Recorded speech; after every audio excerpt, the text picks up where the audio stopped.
What's up, y'all? It's Sima, and this is Off the Market, a quick deep dive of conversations for marketers and those being marketed to that the people just don't want to have with you. And today we're having a conversation about a great debate, which is ad marketing versus influencer marketing. Like, comment, subscribe, and share with somebody who needs it, which is everybody, because everybody needs this information because everybody falls into one or two of those categories. So let's just go ahead and get into it.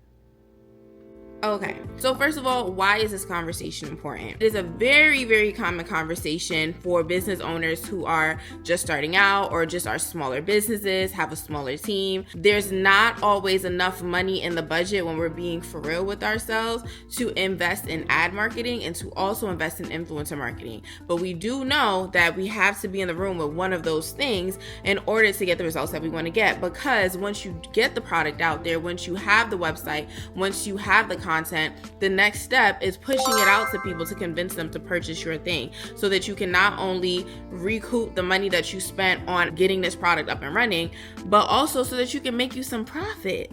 So a lot of marketers are like, okay, should I invest this in just running some ads and letting some ads just go out there? Because I see a lot of people who make money off of ad marketing.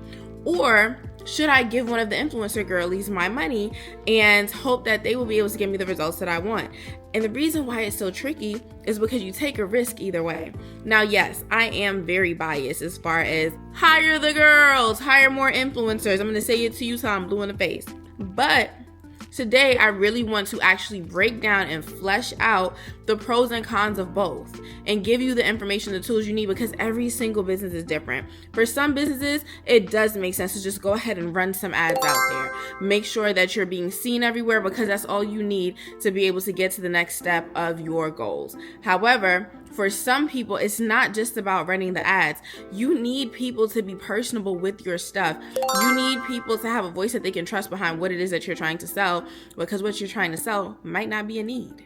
So let's talk about ad marketing first. An advertisement is typically like a sign, a commercial that gets people to know that you exist and to know what you can do for them. Usually ads have some kind of benefit, like Geico's ads. You know Geico's are my girls. Save 15% or more in 15 minutes or less. So something letting you know that this is what we can do for you and this is how we can do it for you, right? The benefits of ad marketing are not just the ad itself, but also ads play a really great role in businesses who plan to have investors, because it's a great way to show a wide spread of analytics to show how your products are performing amongst people who are not yet your customers. If you're having investors, that's something that they may want to know, because, okay, great, you've bought in these people, you've gotten these people to buy in for X, Y, and Z reasons, but what about the people that you haven't gotten to buy in yet? How can you convince them, and how can you show me that you are able to convince them? So the results in analytics serve you very well when it comes to ad marketing.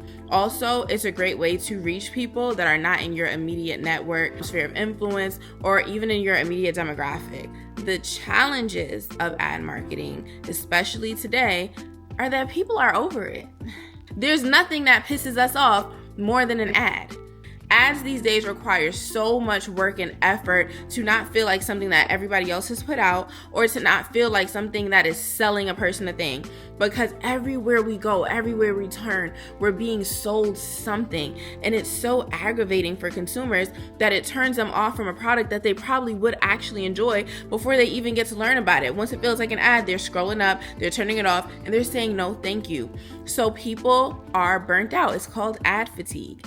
And so the next thing becomes, how can I convince people to purchase a thing if I can't even convince people to watch the ad? Next, competitors. The way that ads work, right? Like if you've ever been on a call with Google Ads, for example, and they tell you how much you would actually need to invest in order to show up at the same rate as your competitors, it's a couple thousand sometimes, depending on what industry you're in. It's very, very expensive. Now, if you have that budget, it's very lucrative. So that's the pros of it. That's the good thing. But not everybody has that money. And sometimes we think we have the money because people are spending something, or maybe we got a little bit of money put aside from a 9-to-5 or whatever it is. But the honest truth is, do you really have the money to take the gamble on ad marketing that it requires in order for it to be successful? This is the thing, right? If I am running a company that is bringing me in thousands, maybe millions of dollars. My capacity to be on the first page of Google, or to spend money with websites and things like that who are actually getting traffic to a point where people in my target audience are actually going to see these ads, or even get my meta ads to circulate in a way where people, you know how Siri be watching us and things like that, when people are interested in a certain thing, I'm popping up. I have to be competitive not only in my actual content, but I also have to be competitive in my budget. Because if I have a competitor who is selling the same kinds of things as me, but they have triple the amount of budget as me, then they're able to show up in spaces that I won't even get a chance to show up or pop up in. So it doesn't make it a fair playing field for me. You get me? One of the last downfalls of ads are that they seem intrusive. So that same thing where I'm saying like Siri be listening to us, Facebook be listening to us, be like, girl, you know, I really been thinking about going to Turks and Caicos. And then you see an ad for Turks and Caicos, it'd be like, what is going on? B613, not today, not today. So there's a lot of trust that you miss out on with ad marketing. And it's hit or miss, you know, you can hit and great. But if you miss too much and you spent too much, now you're kind of starting to panic.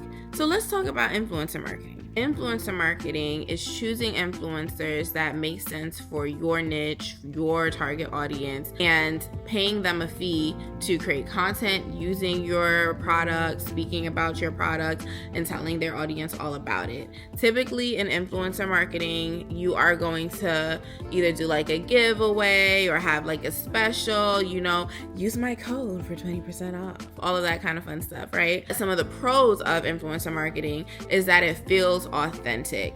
It doesn't typically feel ad-like, and even when it does feel ad-like, influencers have a little bit more space and range to make it playful enough that people are still interested in it and appreciate the way that they're being sold to, because these are people who've probably created a personality or a community who is used to them doing things in a certain type of way and is also wanting for them to make their money as well.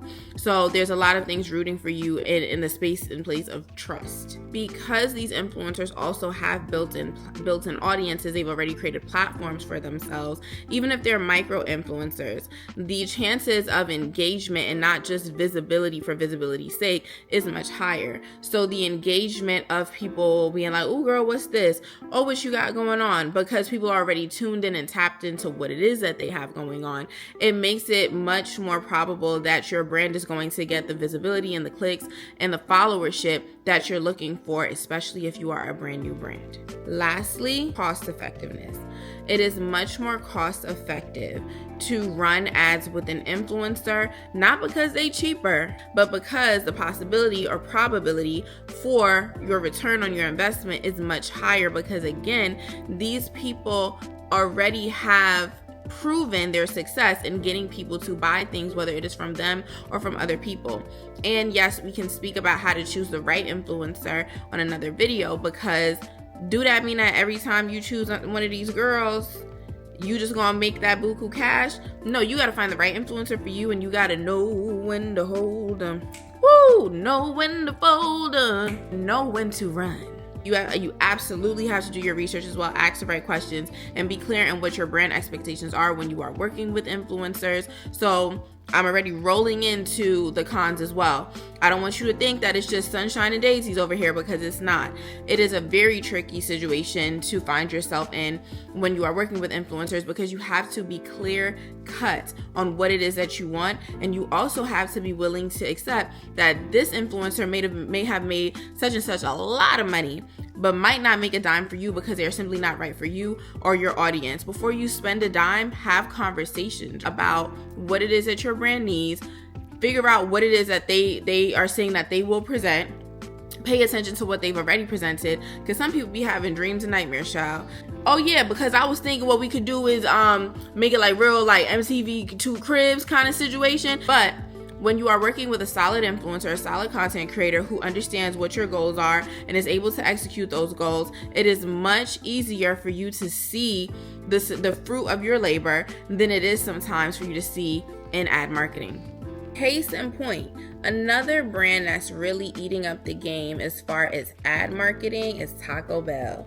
Now, it will be a very cool breezy day in hell before you see me in a Taco Bell, because I like my body, and I like when it feels comfortable and safe, and I don't always feel safe after a Taco Bell meal.